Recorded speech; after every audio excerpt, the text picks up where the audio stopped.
अस्सलाम वालेकुम दोस्तों, दिस इज़ डॉक्टर यामीन बोचा और आज की वीडियो में हम बात करने जा रहे हैं चैप्टर 2 के एमसीक्यूज़ के बारे में एनेस्थीसिया के मैकग्रो-हिल बुक के और जिसका टाइटल है एनेस्थीसिया इक्विपमेंट। तो हम शुरू करते हैं, लेकिन इससे पहले अगर आपने हमारे यूट्यूब चैनल को सब्सक्राइब नहीं किया तो जल्दी से इस चैनल को जाकर सब्सक्राइब कर लें और बेल आइकन को भी लाजमी क्लिक करें। तो बातें क्वेश्चन नंबर 35 की तरफ। Anesthesiologist is administering isoflurane via a variable bypass vaporizer in Denver, altitude 1609 metre. एक एनेस्थीसियोलॉजिस्ट है, वो आइसोफ्लोरेन एडमिनिस्टर कर रहा है वेरिएबल बाईपास वेपोराइजर के थ्रू डेनवर में, और उसका एल्टीट्यूड कितना है? 1609 metre. The fresh gas flow rates are 1 litre per minute oxygen. जो फ्रेश गैस फ्लो रेट्स हैं वो 1 लीटर पर मिनट ऑक्सीजन है and 2 litre per minute nitrous oxide, 2 litre per minute nitrous oxide है। ठीक है। When the vaporizer is set to deliver 2% isoflurane, जब vaporizer set हो जाता है कि वो डिलीवर करे 2% isoflurane, the concentration of isoflurane present at the common gas outlet is approximately. तो फिर जो कंसंट्रेशन होगी आइसोफ्लोरेन की जो कॉमन गैस आउटलेट में प्रेजेंट है वो कितनी होगी? 1.1%। Option B is 1.6%, option C 2%, option D 2.7% और ऑप्शन ई 3.4%। इसका हम अभी आंसर देख लेते हैं। यह आ गया क्वेश्चन नंबर 35। इसका आंसर है डी 2.7%। ठीक है। At the reduce barometric pressure in Denver, जब डेनवर में बैरोमेट्रिक प्रेशर कम हो जाता है about 630 millimetre of mercury, the concentration of isoflurane delivered via a variable bypass. तो जो आइसोफ्लोरेन की कंसंट्रेशन है जो वेरिएबल बाईपास वेपोराइजर से डिलीवर हुई है will be slightly higher than the vaporizer setting. वो वेपोराइजर सेटिंग से स्लाइटली हाई होगी। वेपोराइजर सेटिंग क्या थी? 2 थी, 2%। ठीक है, 2%। तो उससे स्लाइटली हायर क्या बनता है? 2.7%। ठीक है। अब ये कह रहे हैं patient is being monitored with bispectral index BIS monitor when the value of for BIS is 60, it means that the patient, एक पेशेंट है उसको मॉनिटर कर रहे हैं बाय स्पेक्ट्रल इंडेक्स मॉनिटर से, BIS से। When the value for by BIS is 60, जब BIS की वैल्यू 60 हो जाएगी तो इसका मतलब क्या है? It means that the patient, option A, has about a 60% probability of being awake, 60% probability है कि वो अवेक होगा।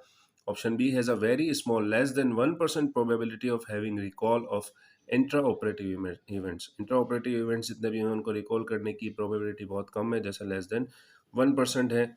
या फिर option C does not require additional opioid, उसको एडिशनल ओपियोइड की जरूरत नहीं पड़ती। Option D, if not pharmacologically paralyse will not move in response to surgical incision, अगर फार्माकोलॉजी पैरालाइज नहीं किया जाए तो वो मूव नहीं करेगा सर्जिकल इंसिजन के रिस्पॉन्स में। और option E is less likely to be awake than if the BIS value were 50।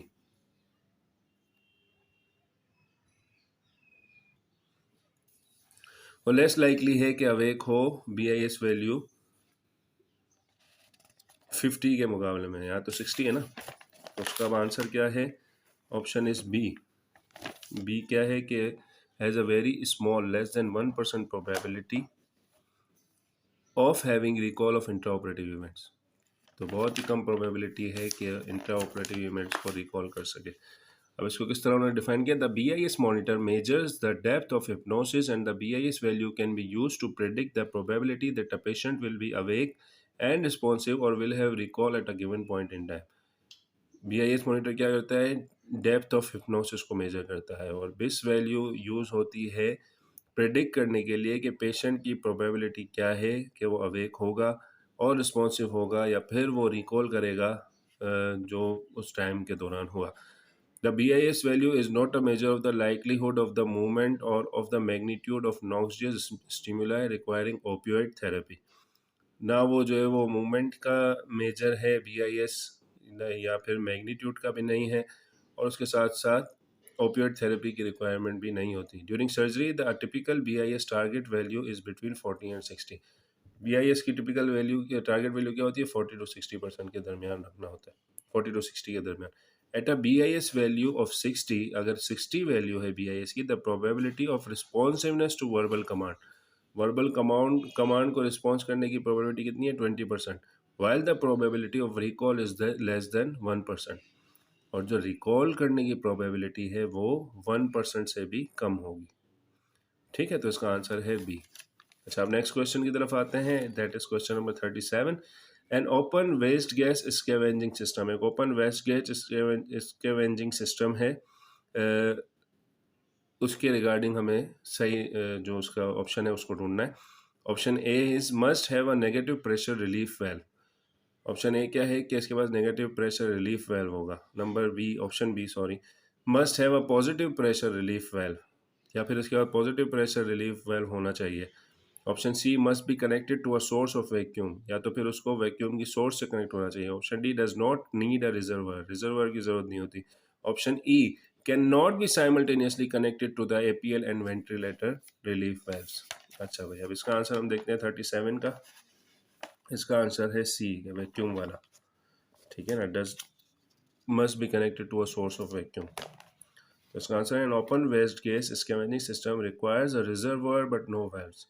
Valves की ज़रूरत नहीं होती और रिजर्वायर की ज़रूरत होती है। देखो यहाँ पे does not need a reservoir, ये भी कैंसिल हो गया, और ऊपर वाले दोनों जो वेल्व वाले हैं वो भी कैंसिल हो गए। ठीक है, उसके बाद कह रहे हैं, it must be connected to a source of vacuum, इसको वैक्यूम की सोर्स के साथ कनेक्ट होना चाहिए, to actively withdraw waste gases, ताकि वो जो वेस्ट गैसेस है उसको निकाल सके। It is usually connected to both the APL and ventilator relief valves via wire connector, और ये साइमल्टेनियसली कनेक्टेड होती है एपीएल और वेंटिलेटर रिलीफ वेल्व्स के साथ। ठीक है, तो इसका आंसर क्या है, सी। अच्छा, क्वेश्चन नंबर 38 पे आते हैं, which one of the following statements is true regarding blood pressure coughs. अच्छा भाई, ब्लड प्रेशर कफ से रिगार्डिंग कौन सा जो मेजरमेंट सॉरी ऑप्शन है वो सही है। Option A, the bladder length should be 50% of the limb circumference, limb circumference का 50% लेंथ होनी चाहिए। Option B, bladder width should be 40% of the limb circumference, या फिर वो 40% होना चाहिए लिम्ब सर्कमफ्रेंस का। Option C, a cuff design for a thigh can not be use on a large arm, जो थाई के लिए डिजाइन किया गया है वो लार्ज आर्म पर यूज नहीं हो सकता है, तो ऐसे ही गलत है। A cuff design for an arm can not be use as small thigh, ये भी गलत है। A cuff whose bladder is too narrow for the limb will give an erroneously low blood pressure. अगर उसका ब्लेडर जो है वो बहुत ही नैरो है तो फिर हो सकता है कि वो लो ब्लड प्रेशर दे, लेकिन मेरे ख्याल से तो वो ज़्यादा ब्लड प्रेशर देगा।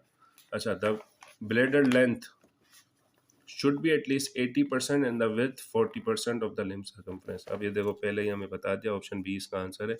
ये 80% होनी चाहिए ब्लेडर लेंथ, 50% दी हुई है। ठीक है, if the bladder is too small, a larger pressure will be needed. जो हमने वो ब्लेडर की बात की, वो लार्जर प्रेशर चाहिए होता है to occlude flow and an erroneously high blood pressure reading will result. इसकी वजह से हाई ब्लड प्रेशर रीडिंग आएंगे। The labelling of a cuff as adult or thigh is a general guideline. The cuff size should be chosen to match a particular limb size regardless of whether the limb is the arm or leg. ठीक है ना, ये जो कह रहे थे ना कि थाई वाला आर्म में यूज नहीं हो सकता, आर्म वाला थाई में यूज नहीं हो सकता, that was just a shit. अच्छा, अब क्वेश्चन नंबर 39 और 40 पे आते हैं। ये डायग्राम बनी हुई है भाई, ये देख लें डायग्राम। अब इसके रिगार्डिंग क्वेश्चन पूछें कि ये डायग्राम किस चीज़ की, ये भी बता दो। अच्छा, क्वेश्चन है, the system depicted in the figure is the Georgia valve, Jackson Rees system, T piece Bain circuit, या फिर मेपलसन ए सिस्टम। तो इसका आंसर हम देख लेते हैं। क्वेश्चन नंबर 39 का वो है, the current circuit show the circuit shown is a band circuit that is a modification of the Mapleson D system। ठीक है, ये क्या है, बैंड सर्किट है, मेपल्सन डी सिस्टम की वो है। ये देखो ना, मेपल्सन ए सिस्टम दिया है ताकि लोग गुमराह हो जाए। ठीक है, अच्छा, अब क्वेश्चन नंबर 40 पे आते हैं। A disadvantage of the circuit in the figure is the inability to use spontaneous ventilation with the system, requirement for low flow। Circuit का डिसएडवांटेज क्या है कि ये स्पॉन्टेनियस वेंटिलेशन के साथ इनेबल नहीं है, इसको यूज़ नहीं कर सकते सिस्टम के साथ। Option B, requirement for low flow चाहिए होता है। Option C, inability to scavenge waste gases, ये वेस्ट गैसेस को निकाल नहीं सकता। Option D, presence of overflow valve farther from the patient, overflow valve जो है वो पेशेंट से बहुत दूर है। या option E, kinking of inner delivery tube, जो इनर डिलीवरी ट्यूब है उसकी किंकिंग हो जाती है। तो उसको हम देख लेते हैं, ऑप्शन ई ही आंसर है, किंकिंग वाला। द इनर ट्यूब में बिकम डिस्कनेक्टेड और इट में किंक। इनर ट्यूब या तो डिस्कनेक्ट हो सकती है या किंक हो सकती है, leading to excessive rebreathing of exhaled gases, जिसकी वजह से वो जो एक्सहेल्ड गैसेस है उसकी रीब्रीदिंग हो सकती है या फिर डिसरप्शन हो सकती है फ्रेश गैस फ्लो की। The Bain circuit permits spontaneous ventilation. Spontaneous ventilation Bain circuit देता है, requires relatively high fresh gas flow. इसके लिए हाई फ्रेश गैस फ्लो चाहिए होते हैं। Permits easy waste gas scavenging system, और ये वेस्ट गैस स्कैवेनिंग सिस्टम को इजीली यूज कर सकता है। And position the pop off valve away from the patient for easier adjustment. और उसके साथ साथ क्या है कि पोजीशंस जो हैं पॉप ऑफ वेल्व की वो अवे होती हैं, ताकि वो पेशेंट से अवे होती हैं ताकि ईजियर एडजस्टमेंट हो सके, इजीली एडजस्ट हो सके।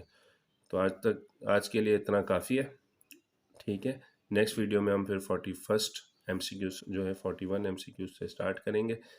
तो जिसने अब तक चैनल सब्सक्राइब नहीं किया तो जल्दी से इस चैनल को सब्सक्राइब कर लें और इस वीडियो को लाइक लाजमी कीजिएगा। मिलते हैं अगली वीडियो में एक नए टॉपिक के साथ, तब तक के लिए अपना ख्याल रखिएगा। अल्लाह हाफिज़।